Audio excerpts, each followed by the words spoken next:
लेकिन चुनाव लड़वाना और चुनाव लड़ना इसमें बहुत अंतर है। जब वो 2 घंटे लेट होते थे तो हमारे को गुस्सा आता था। करनाल का चुनाव एक तरफा हो चुका है विशपाल जी, एक तरफा। अब तो सिर्फ मार्जिन की लड़ाई है। हमारी बहन है, वो बड़ी नेता हैं, कांग्रेस की नेत्री हैं।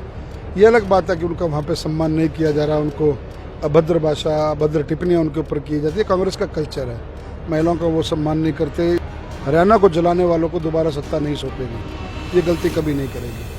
चाहे मिर्चपुर कांड हो, चाहे गोहाना कांड हो, चाहे रोहतक के अंदर एक विशेष समुदाय की दुकानें जलाने का काम है। जनता ही नेता बनाती है, जनता ही ऊपर आसमान पर चढ़ाती है, जनता ही फर्श पर गिराती है। जनता ने ठान लिया, मुझे जनता पर पूरा विश्वास है। 10 बजे हैं और जगमोहन आनंद सेक्टर 13 में पहुंचे हैं प्रचार करने के लिए। जनसंपर्क अभियान पूरा दिन चलता है और रात को भी ये जनसंपर्क अभियान जारी रहता है। क्या कहेंगे जगमोहन जी, लगातार आप दिन हो रात हो लगातार जनसंपर्क कर रहे हैं? 10 बजे मैंने पूरे माइक छोड़ दिया था, क्योंकि आदर्श आचार संहिता है। 10 बजे के बाद आप माइक नहीं पकड़ सकते। शायद 10 बजे का टाइम है ना, 10 बजे पूरे 10 बजे मैंने माइक छोड़ दिया था और 2 घंटे से लेट इस कार्यक्रम में पहुंचे। और इतनी मात्र शक्ति, इतनी संख्या में बैठे। आप कुर्सियां देखिए कितनी लगी हुई थी, सब भरी हुई थी। लेकिन क्या करें, लोगों का प्यार ही इतना। रामनगर की क्षेत्र की जनता और इधर न्यू बहादुर चंद कॉलोनी, वहाँ कार्यक्रम इतने बड़े बड़े कार्यक्रम थे। शिव कॉलोनी में लेट होते होते फिर उसके बाद लोगों का प्यार है, स्नेह है, चाय के लिए जाना पड़ता है। मैं लगातार मीडिया के साथियों से बोल रहा हूँ कि मेरा चुनाव अब आपका चुनाव हो गया है। मेरा चुनाव इस छायाकार साथी का हो गया है। मेरा चुनाव मेरे नेताओं का, मेरे साथियों का हो चुका है। मेरा चुनाव जनता का चुनाव हो चुका है। और जब जनता का चुनाव होता है, स्नेह होता है, तो फिर वो आपको पता है, फिर देरी हो सवेर हो, फिर आदमियों के बीच में रहना पड़ता है। आप करनाल में 2 मुख्यमंत्रियों के साथ रहे हैं। उनका कार्यक्रम, उनका चुनाव संभालने की बात हो, विभिन्न तरह के कार्यक्रम करने की बात हो, तो कहीं ना कहीं वो एक्सपीरियंस आपके काम आ रहा है? हाँ, निश्चित ये काम है। लेकिन चुनाव लड़वाना और चुनाव लड़ना इसमें बहुत अंतर है। जब वो 2 घंटे लेट होते थे तो हमारे को गुस्सा आता था और लोगों के, आयोजकों के टेलीफोन आते थे कि भी क्या कर रहे हो, जनता उठ के चली जाएगी। तो तब वो महसूस नहीं होती थी, कोई बात नहीं।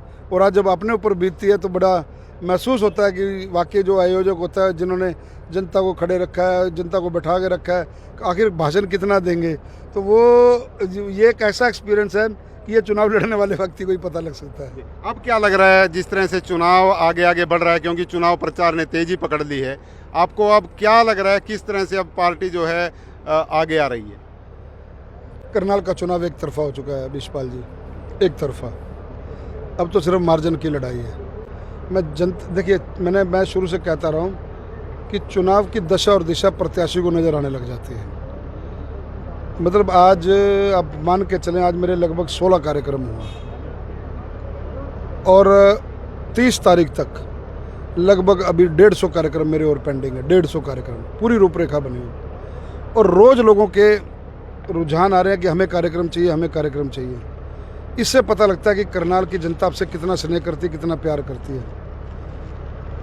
मार्जिन की जहाँ तक बात कहूँ तो करनाल की जनता ने ठान लिया है कि आदरणीय मनोहर लाल जी का और नायब सैनी जी का जो उपचुनाव जीते हैं, उन दोनों के मार्जिन जो मिले उससे बड़ी लीड करनाल की जनता देने जा रही है। जी, आप मीडिया कोऑर्डिनेटर भी रहे हैं, प्रदेश के प्रवक्ता भी रहे हैं, तो एक सवाल जरूर बनता है कि जिस तरह से कुमारी शैलजा के बारे में चर्चाएं चल रही हैं कि वो भारतीय जनता पार्टी ज्वाइन करने वाली हैं, आपको क्या लगता है? क्योंकि उनकी तरफ से भी बयान आया है कि वो कांग्रेस नहीं छोड़ रही हैं, आप क्या कहेंगे? नहीं, देखिए, बड़े स्तर की बात है। हमारी बहन है, वो बड़ी नेता हैं, कांग्रेस की नेत्री हैं। ये अलग बात है कि उनका वहाँ पे सम्मान नहीं किया जा रहा, उनको अभद्र भाषा, अभद्र टिप्पणियाँ उनके ऊपर की जाती है। कांग्रेस का कल्चर है, महिलाओं का वो सम्मान नहीं करते। इस प्रकार से अपनी ही पार्टी के लोगों का वो अगर बेकदरी करते हैं तो बाकी समाज का क्या करेंगे। जहाँ तक उनकी कांग्रेस छोड़ने की और भारतीय जनता पार्टी ज्वाइन करने की बात है, तो ये मेरे अधिकार क्षेत्र में नहीं है। इसको प्रदेश नेतृत्व और केंद्रीय नेतृत्व देख रहा है। भूपेंद्र हुड्डा आज घरौंडा में थे, उन्होंने कहा कि आप ये सीटें जिताकर भेजो, सरकार मैं बनाने जा रहा हूँ। देखिए, मैं आपको एक बात बताऊं, ये हसीन सपने वो जनता को क्या बरगला लगाएंगे। हरियाणा की जनता हरियाणा को जलाने वालों को दोबारा सत्ता नहीं सौंपेगी, ये गलती कभी नहीं करेगी।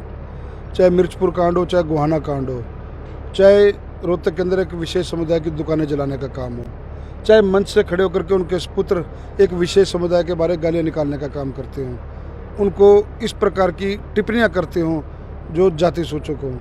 उसके बाद जिस प्रकार से कांग्रेस के नेताओं के आपने बयान दिखाए, आप मीडिया के साथियों दिखाए कि लगातार वो नौकरियां बेचने की बात कर रहे हैं। वो कह रहे हैं कि अगर हम सत्ता में आए तो पहले अपना घर भरेंगे, फिर अपने रिश्तेदारों का और उसके बाद जनता का भरेंगे। अगर इस प्रकार के बयानों के बावजूद भी हरियाणा की जनता उनको वोट करती है तो ये दुर्भाग्य होगा। ऐसे लोगों को मैं अपील करना चाहूँगा आपके माध्यम से, आपके जितने भी व्यूअर्स हैं, कि कांग्रेस को भूल करके भी वोट ना करें। अपनी अंतरात्मा से आप वोट करें। ईवीएम पे जब बटन दबाएं तो पहले 4 बार सोचें। इस राष्ट्र की प्रगति के लिए, इस प्रदेश की उन्नति के लिए, डबल इंजन की सरकार के लिए ये दोबारा आएंगे। उसी तरह नौकरियों की बोली लगेगी, उसी तरह CLU की बोली लगेगी, उसी तरह ही अपना सेक्शन 4 लगा करके गरीब किसानों की ज़मीनें ये बेचेंगे। ये 10 साल से भूखे बैठे हैं। ये एकदम अटैक करेंगे, एकदम लोगों से अपना मतलब एक जंगल राज जिसे हम कहते हैं, गुंडा राज और जंगल राज, उस तरह का राज आएगा। मैं आपके माध्यम से जनता से अपील करता हूं कि अपने वोट का इस्तेमाल अपने विवेक के अनुसार राष्ट्र की प्रगति और प्रदेश की उन्नति और प्रगति के अनुसार वोट करें। जीत के प्रति आश्वस्त हैं? भारतीय जनता पार्टी जिंदाबाद, भारतीय जनता पार्टी जिंदाबाद, जीतेगा भाई जीतेगा, जीतेगा, जीतेगा भाई जीतेगा, जीतेगा। ये जनता की आवाज़ है, ये जनता की आवाज़ है, ये जनता की आवाज़ है। जनता आपके सामने उदाहरण दे रही है। जनता ही नेता बनाती है, जनता ही ऊपर आसमान पर चढ़ाती है, जनता ही फर्श पे गिराती है।